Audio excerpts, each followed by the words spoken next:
وہ جب مکہ آ رہی تھی تو ان کے پاس دودھ نہیں تھا، مگر جب سے یہ بچہ ان کی گود میں آیا ہے تب سے اللہ کی طرف سے خاص رحمتوں کا آنا شروع ہو گیا ہے۔ دوستو اس کے بعد دائی حلیمہ اپنے شوہر حارث اور اپنے بچے اور پیغمبر حضرت محمد صلی اللہ تعالی علیہ وسلم کے ساتھ ایک دبلی پتلی سی اونٹنی پر سوار ہو گئی۔ وہ اونٹنی جب بنی سعد کے قبیلے سے نکل کر مکہ کی طرف آئی تھی تو وہ بہت سستی سے چلتی ہوئی مکہ پہنچی تھی، لیکن اب معاملہ یہ ہوا کہ دائی حلیمہ کی اونٹنی سب سے آگے چل رہی تھی۔ دائی حلیمہ کی سہیلیوں نے اپنی آنکھوں سے دیکھا کہ دائی حلیمہ کی یہ وہی اونٹنی تھی جو مکہ میں بڑی سستی سے آئی تھی۔ اب اس اونٹنی کو آخر کیا ہو گیا کہ وہ اب بڑی رفتار سے چل رہی تھی۔ دوستو یہ نظارہ دیکھ کر دائی حلیمہ کی سہیلیاں کہنے لگیں، حلیمہ ہم پر رحم کرو، دھیرے چلو، کیا یہ وہی اونٹنی ہے جس پر تم مکہ آئی تھی؟ تو یہ سن کر دائی حلیمہ کہنے لگی کہ جب سے یہ بچہ میری گود میں آیا ہے تب سے معلوم نہیں عجیب عجیب سے واقعے میرے ساتھ ہونے لگے ہیں۔ دوستو اس کے بعد دائی حلیمہ کی زندگی میں رحمتوں اور برکتوں کا سلسلہ چلتا رہا، اور ایسے کرتے کرتے 2 سال پورے ہونے کو آ گئے، یعنی کہ بچے کی پرورش کا ذمہ پورا ہونے کو آ گیا۔ جو ایگریمنٹ ہوا تھا وہ پورا ہو رہا تھا۔ خیر اور برکتوں کا سلسلہ دائی حلیمہ نے ان 2 سالوں میں اپنی زندگی میں خوب دیکھا۔ اس وجہ سے ان کا دل نہیں چاہ رہا تھا کہ وہ اس نورانی بچے کو واپس اس کے گھر والوں کو سونپ دے، مگر دستور کے مطابق 2 سال کے بعد اس کو واپس سونپنا ہی تھا۔ اس لیے 2 سال کے بعد دائی حلیمہ پیغمبر حضرت محمد صلی اللہ تعالی علیہ وسلم کو اپنے ساتھ لے کر مکہ کی طرف نکل پڑی۔ جب وہ مکہ میں پہنچی تو حضرت آمنہ سے کہنے لگی کہ آپ کا بچہ بڑا ہی برکتوں اور رحمتوں والا بچہ ہے۔ جب سے یہ بچہ میری گود میں آیا ہے تب سے میری تو زندگی ہی بدل گئی ہے۔ میری زندگی میں برکتوں رحمتوں کا دور شروع ہو گیا ہے۔ اس لیے میری آپ سے گزارش ہے کہ آپ تھوڑے دن اس بچے کو میرے پاس رہنے دیں، میں تھوڑے دن اس کی پرورش کرنا چاہتی ہوں۔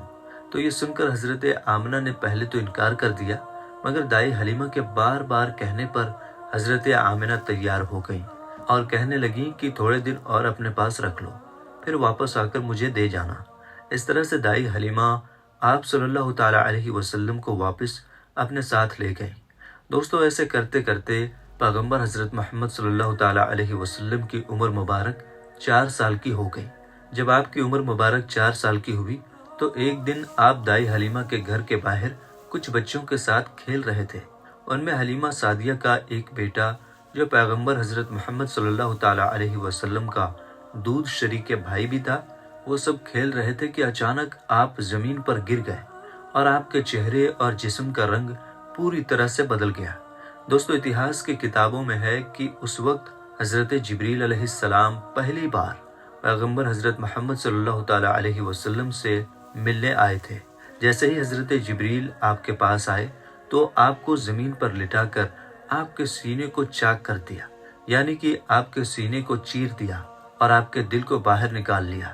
اس کے بعد آپ کے دل کو زمزم کے پانی سے دھویا اور آپ کے دل پر جو ایک کالے رنگ کا چھوٹا سا لوتھڑا تھا اس کو ہٹا دیا اور یہ کہا کہ آج سے شیطان کے حصے کو دور کر دیا، اور اس کے بعد آپ کے دل کو واپس آپ کے سینے میں رکھ دیا۔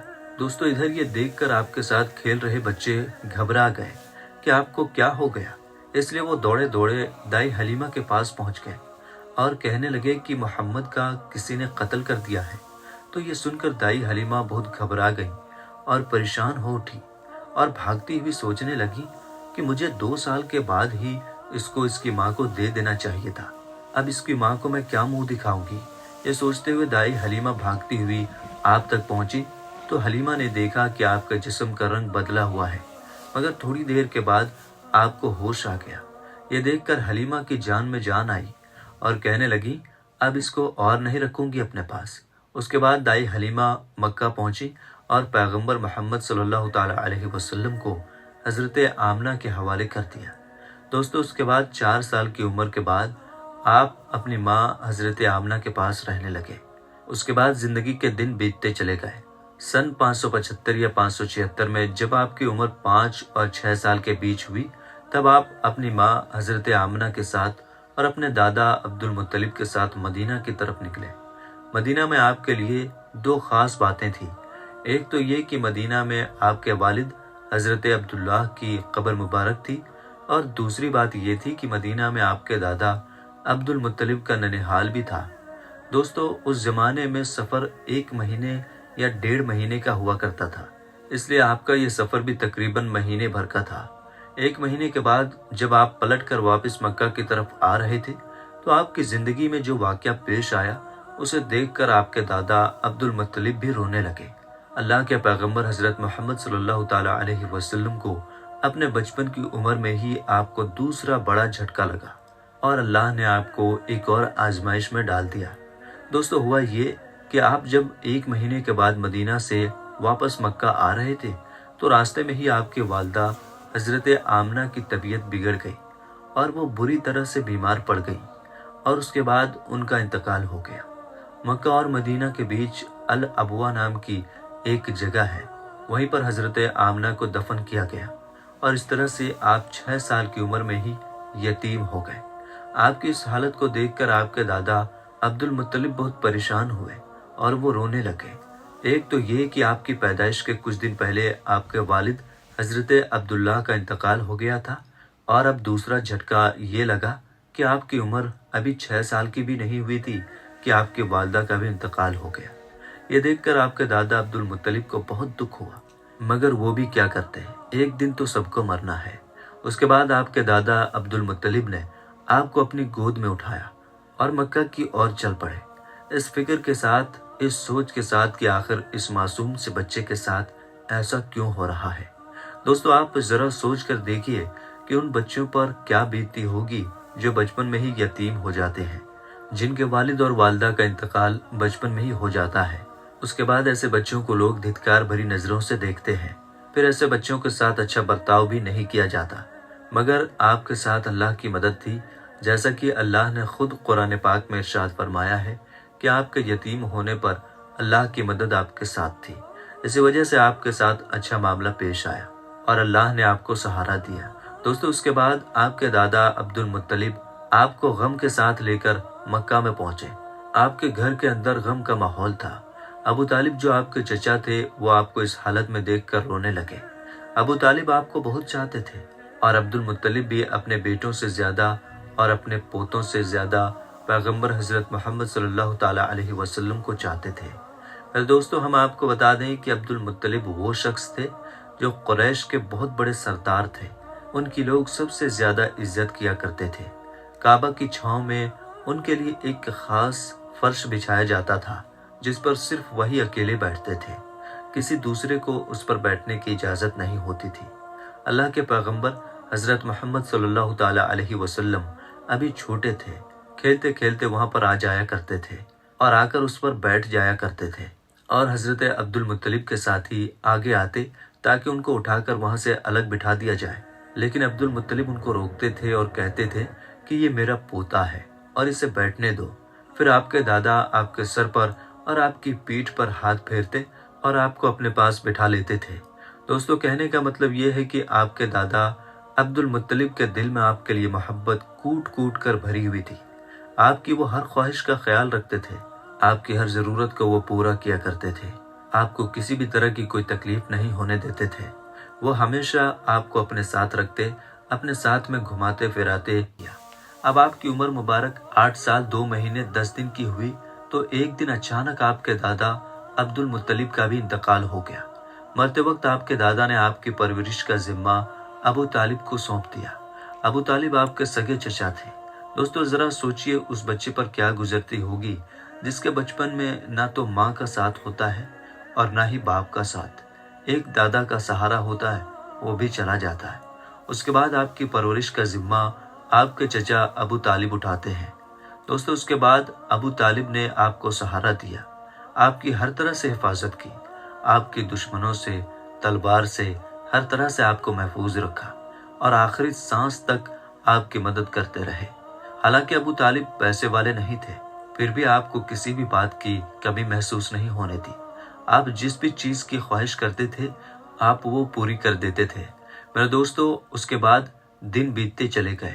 ابو طالب جب بھی کسی سفر پر جاتے تو آپ حضرت محمد صلی اللہ تعالی علیہ وسلم کو اپنے ساتھ لے کر جاتے، کیونکہ اس زمانے میں سفر بہت لمبا ہوا کرتا تھا، 1-1.5 مہینے کا سفر ہوتا تھا، اور ابو طالب نہیں چاہتے تھے کہ یہ معصوم سا بچہ جس کے نہ والد نہ والدہ کا سہارا ہے، نہ کوئی دادا کا سہارا ہے، اس کو کسی اور کے بھروسے چھوڑ کر جاؤں اور اس کو تکلیف ہو۔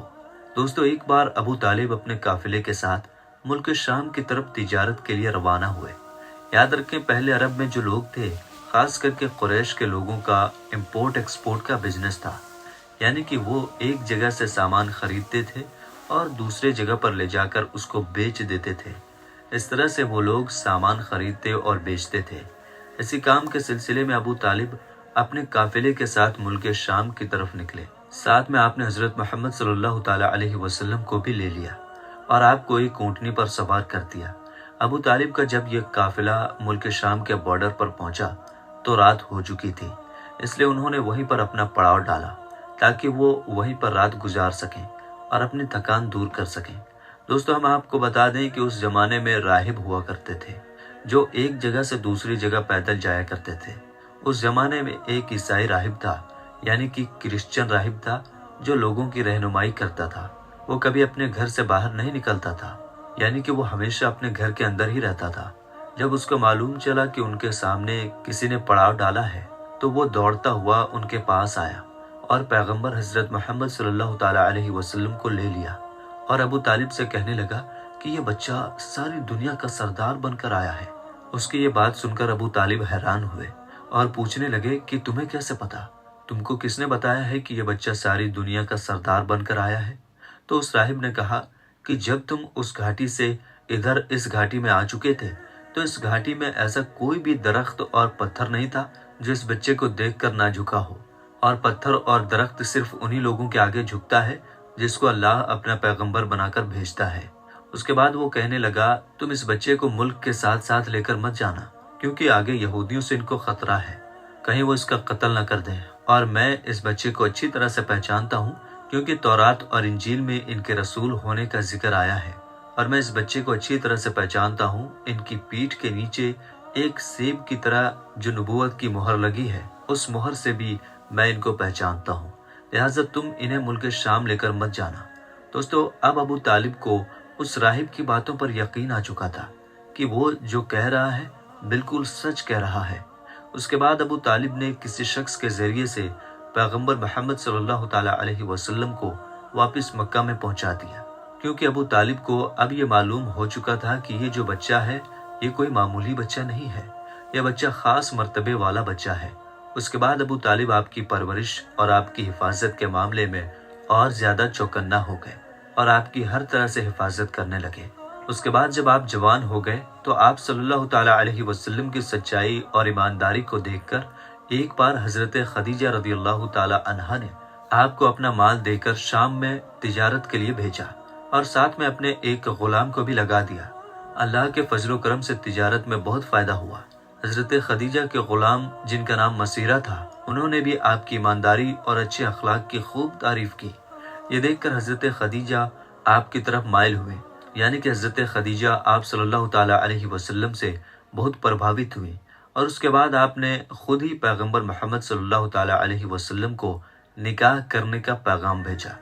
دوستو، ہم آپ کو بتا دیں کہ حضرت خدیجہ رضی اللہ تعالیٰ عنہا عرب میں ایک کامیاب بزنس وومن تھی، اور اپنے ویاپار سے ہوئی کمائی کو حضرت خدیجہ غریب، اناتھ، ودوا اور بیماروں میں بانٹا کرتی تھی۔ انہوں نے انگنت غریب لڑکیوں کی شادی کا خرچہ بھی اٹھایا تھا، اور اس طرح ایک بے حد نیک اور سب کی مدد کرنے والی عورت کے روپ میں اسلام میں ہی نہیں بلکہ پوری دنیا کے اتہاس میں ان کا بڑا یوگدان رہا ہے۔ یعنی کہ حضرت خدیجہ ہمیشہ غریب لوگوں کی اناج اور کپڑوں سے مدد کیا کرتی تھی۔ حضرت خدیجہ مورتیوں میں وشواس نہیں کرتی تھی اور نہ ہی ان کی پوجا کرتی تھی۔ دوستو، ہم آپ کو یہ بھی بتا دیں کہ حضرت خدیجہ کی پیغمبر محمد صلی اللہ تعالیٰ علیہ وسلم کے ساتھ شادی ہونے سے پہلے 2 شادیاں ہو چکی تھیں، اور ان کے اپنے پہلے دونوں شوہروں سے بچے بھی تھے۔ انہوں نے اپنا پہلا نکاح ابو حالہ سے کیا تھا، جن سے ان کو 2 بیٹی ہوئی تھی، مگر اس کے بعد ابو حالہ یعنی کہ ان کے پہلے شوہر کی موت ہو گئی، اور اس کے بعد حضرت خدیجہ نے دوسری شادی عتیق ابن زید کے ساتھ کی، جن سے ان کو 1 بیٹی ہوئی، مگر یہ بھی تھوڑے دنوں کے بعد اس دنیا سے چل بسے اور یہ پھر سے بیوہ ہو گئیں، ان کے بعد عرب کے بڑے بڑے تاجداروں نے، سرداروں نے خدیجہ کے ساتھ شادی کی پیشکش کی، مگر حضرت خدیجہ راضی نہ ہوئے، یہاں تک کہ اللہ تعالیٰ نے آپ کو پیغمبر محمد صلی اللہ تعالیٰ علیہ وسلم کی طرف مائل کر دیا۔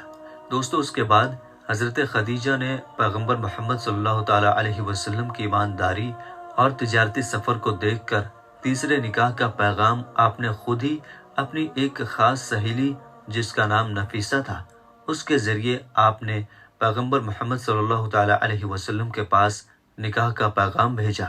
تو یہ سن کر پیغمبر حضرت محمد صلی اللہ تعالیٰ علیہ وسلم نے یہ کہہ کر انکار کر دیا کہ وہ اس کے بارے میں پہلے اپنے چچا ابو طالب اور اپنی چاچی سے بات کریں گے، اس کے بعد میں ہی وہ اس کے بارے میں آپ کو بتائیں گے۔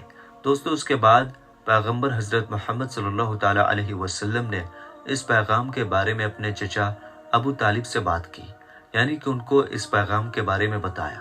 تو یہ سن کر آپ کے چچا ابو طالب بہت زیادہ خوش ہوئے اور نکاح کروانے کے لیے راضی ہو گئے اور آپ کو اجازت دے دی۔ آپ کے چچا حضرت حمزہ نے خدیجہ کے چچا عمر بن سعود سے رسول اللہ صلی اللہ تعالیٰ علیہ وسلم کے ولی یعنی کہ بڑے ہونے کی حیثیت سے بات چیت کی اور 20 اونٹنی مہر یعنی کہ نکاح کے وقت عورت یا بیوی کو دی جانے والی رقم یا جو آپ کی حیثیت میں ہو یہ دے کر آپ کے چاچا ابو طالب نے آپ کا نکاح پڑھا دیا۔ دوستو اس کے بعد حضرت خدیجہ اور پیغمبر محمد صلی اللہ تعالیٰ علیہ وسلم کے نکاح کا خطبہ آپ کے چاچا ابو طالب نے پڑھا، اس میں اللہ کی حمد و ثنا کی گئی۔ اس کے بعد قبول نامہ ہوا اور مہر بیان کیا گیا، مہر میں 20 اونٹنی لکھی گئی۔ دوستو یہ ملک شام کی واپسی کے 2 مہینے کے بعد کی بات ہے۔ اس وقت آپ کی عمر 25 سال کی تھی اور حضرت خدیجہ کی عمر 40 سال تھی۔ حضرت خدیجہ آپ کی پہلی بیوی تھی۔ حضرت خدیجہ کے جیتے جی آپ نے کسی اور عورت کے ساتھ شادی نہیں کی، آپ کی تمام اولادیں بھی انہی سے ہوئی ہیں، صرف حضرت ابراہیم حضرت ماریہ سے پیدا ہوئے تھے۔ دوستو پیغمبر حضرت محمد صلی اللہ تعالیٰ علیہ وسلم اور حضرت خدیجہ رضی اللہ تعالیٰ عنہ کی اولادیں یہ ہیں، یعنی کہ آپ کی اولادوں کے نام یہ ہیں۔ پہلے اسلام کو پھیلانے میں نہ صرف آپ نے ساتھ دیا بلکہ مالی طور پر بھی آپ نے بڑھ چڑھ کر حصہ لیا۔ دوستو پیغمبر حضرت محمد صلی اللہ تعالیٰ علیہ وسلم حضرت خدیجہ رضی اللہ تعالیٰ عنہا سے بہت محبت کیا کرتے تھے اور ان کے ہوتے ہوئے یعنی کہ حضرت خدیجہ کے جیتے جی آپ نے دوسری شادی نہیں کی تھی۔ حضرت خدیجہ اور پیغمبر محمد صلی اللہ تعالیٰ علیہ وسلم کا ساتھ تقریباً 25 سال تک رہا۔ اللہ کے پیغمبر حضرت محمد صلی اللہ تعالیٰ علیہ وسلم نے فرمایا کہ خدیجہ دنیا کی بہترین عورتوں میں سے ہے۔ آپ رضی اللہ تعالیٰ عنہ کی وفات کے بعد بھی پیغمبر حضرت محمد صلی اللہ تعالیٰ علیہ وسلم اکثر آپ کو یاد کیا کرتے تھے اور آپ کی سہیلیوں کو ہدیہ بھجواتے رہتے تھے۔ دوستو پیغمبر حضرت محمد صلی اللہ تعالیٰ علیہ وسلم کی تمام اولادیں یعنی کہ آپ کے 6 بچے حضرت خدیجہ سے ہی ہیں، سوائے حضرت ابراہیم رضی اللہ تعالیٰ عنہ کے۔ حضرت خدیجہ کی قبر مبارک جنت المعلیٰ مکہ میں ہے۔ جس سال حضرت خدیجہ رضی اللہ تعالیٰ عنہا اور آپ کے چاچا ابو طالب کا انتقال ہوا تھا، اس سال کو آپ نے غم کا سال قرار دیا۔ میرے دوستو اعلان نبوت سے پہلے اللہ کے پیغمبر حضرت محمد صلی اللہ تعالیٰ علیہ وسلم کچھ کھانے پینے کا سامان اپنے ساتھ لے کر غار حرا کی پہاڑی پر چلے جایا کرتے تھے اور وہاں جا کر اللہ کی عبادت کرتے تھے، یعنی کہ اللہ کی عبادت میں مشغول رہتے تھے۔ یہ سلسلہ کافی دنوں تک ایسے ہی چلتا رہا، یعنی کہ کافی دنوں تک آپ اسی طرح سے غار حرا کی پہاڑی پر جا کر اللہ کی عبادت کرتے رہے۔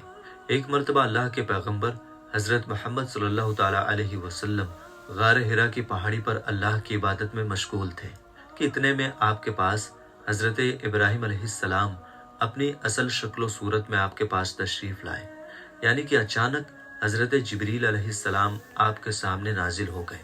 ہم آپ کو بتا دیں کہ یہ جبرائیل علیہ السلام اللہ کے سارے فرشتوں کے سردار ہیں اور حضرت جبریل علیہ السلام کی طاقت اتنی ہے کہ اگر جبرائیل اپنا ایک پر پھیلا دیں تو پورب سے لے کر پشچم تک اس پوری دنیا کو چھپا لیں، یعنی کہ اتنا بڑا حضرت جبریل علیہ السلام کا ایک پر ہے اور حضرت جبریل علیہ السلام کے اس طرح کے 70,000 پر ہیں۔ اب آپ سوچئے کہ حضرت جبریل کتنے زیادہ بڑے ہوں گے۔ اس کے علاوہ حضرت جبریل کی اسپیڈ اتنی زیادہ ہے کہ یہ پلک جھپکتے ہی سدرہ سے زمین پر آ جاتے ہیں اور پلک جھپکتے ہی اس زمین سے واپس سدرہ پر پہنچ جاتے ہیں۔ یہ حضرت جبریل علیہ السلام کی طاقت کا عالم ہے۔ اگر حضرت جبریل علیہ السلام چاہیں تو اس پوری زمین کو اٹھا کر پلٹ سکتے ہیں۔ قوم لوط کو اسی طرح سے حضرت جبریل علیہ السلام نے پلٹا تھا۔ یہ حضرت جبریل علیہ السلام کی شان ہے جو اللہ کے ایک فرشتے ہیں۔ دوستو، یہی حضرت جبریل علیہ السلام پہلی بار اپنی اصلی شکل و صورت میں اللہ کے پیارے نبی حضرت محمد صلی اللہ تعالی علیہ وسلم کے سامنے حاضر ہو گئے اور کہنے لگے، پڑھو اقرا۔ یہ سن کر آپ صلی اللہ تعالی علیہ وسلم نے فرمایا، میں نہیں پڑھتا۔ حضرت جبریل نے دوبارہ کہا، پڑھو اقرا۔ آپ صلی اللہ تعالی علیہ وسلم نے پھر کہا، میں نہیں پڑھتا۔ حضرت جبریل علیہ السلام نے تیسری مرتبہ کہا، پڑھو اقرا، تو آپ نے پھر کہا، میں نہیں پڑھتا۔ اس کے بعد حضرت جبریل علیہ السلام نے اللہ کے پیارے نبی حضرت محمد صلی اللہ تعالی علیہ وسلم کو اپنے سینے سے لگایا، اور سینے سے اس طرح سے لگایا کہ حضرت جبریل نے حضور پاک کی بغل میں اپنے دونوں ہاتھ ڈالے، یعنی کہ اللہ کے نبی کے دونوں ہاتھ باہر کی طرف کر دیے، اور پھر جبریل نے پیارے نبی کو اپنے سینے سے لگایا اور پھر زور سے دبا دیا، یعنی کہ بہت زور سے دبایا۔ حدیث شریف میں آتا ہے کہ اللہ کے پیارے نبی حضرت محمد صلی اللہ تعالی علیہ وسلم نے فرمایا ہے کہ اس وقت حضرت جبریل نے مجھے اتنے زور سے دبایا تھا کہ قریب تھا کہ میری جان نکل جاتی، مگر جبریل نے مجھے زور سے دبا کر چھوڑ دیا، اور پھر فرمایا کہ پڑھو اپنے رب کے نام کے ساتھ جس نے آپ کو اور تمام دنیا کو پیدا فرمایا ہے۔ پیدا کیا ہے انسان کو زمین و خون کے جمے ہوئے ایک لوتھڑے سے۔ پڑھو، حال یہ ہے کہ تمہارا رب بڑا ہی رحم کرنے والا ہے۔ پھر اللہ کے پیارے نبی حضرت محمد صلی اللہ تعالی علیہ وسلم پڑھنے لگے، اور پھر آپ بہت گھبرا گئے، غار ہرا کی پہاڑی سے اتر گئے اور اپنے گھر آ گئے۔ یعنی کہ یہ واقعہ ہونے کے بعد اللہ کے پیارے نبی حضرت محمد صلی اللہ تعالی علیہ وسلم گھبرائے ہوئے اپنے گھر تشریف لائے۔ اس وقت آپ کا بدن کانپ رہا تھا، جس طرح سے انسان کا بدن سردی سے کانپتا ہے، یعنی کہ اس وقت آپ بہت ہی زیادہ خوف کی حالت میں آ گئے تھے۔ آپ صلی اللہ تعالی علیہ وسلم بہت ہی زیادہ گھبرائے ہوئے اپنے گھر آئے، اور آپ نے اپنی بیوی حضرت خدیجہ رضی اللہ تعالی عنہا سے فرمانے لگے، چادر لاؤ اور مجھ کو چادر اوڑھا دو۔ حضرت خدیجہ چادر لے کر آئیں، اور پھر آپ وہ چادر اوڑھ کر سو گئے۔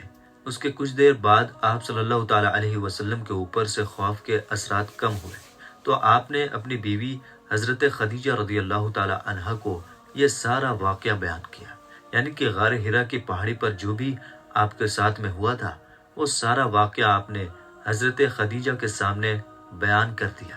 یہ واقعہ سن کر حضرت خدیجہ نے فرمایا کہ آپ کے اوپر یہ کوئی شیطانی کام نہیں ہو سکتا ہے، کیونکہ آپ نے تو ہمیشہ غریبوں کی مدد کی ہے، آپ نے تو ہمیشہ بیواؤں کو سہارا دیا ہے، آپ تو ہمیشہ یتیموں کے سہارے بنے ہو، آپ نے ہمیشہ بے سہارا لوگوں کی مدد کی ہے، اس لیے آپ کے ساتھ میں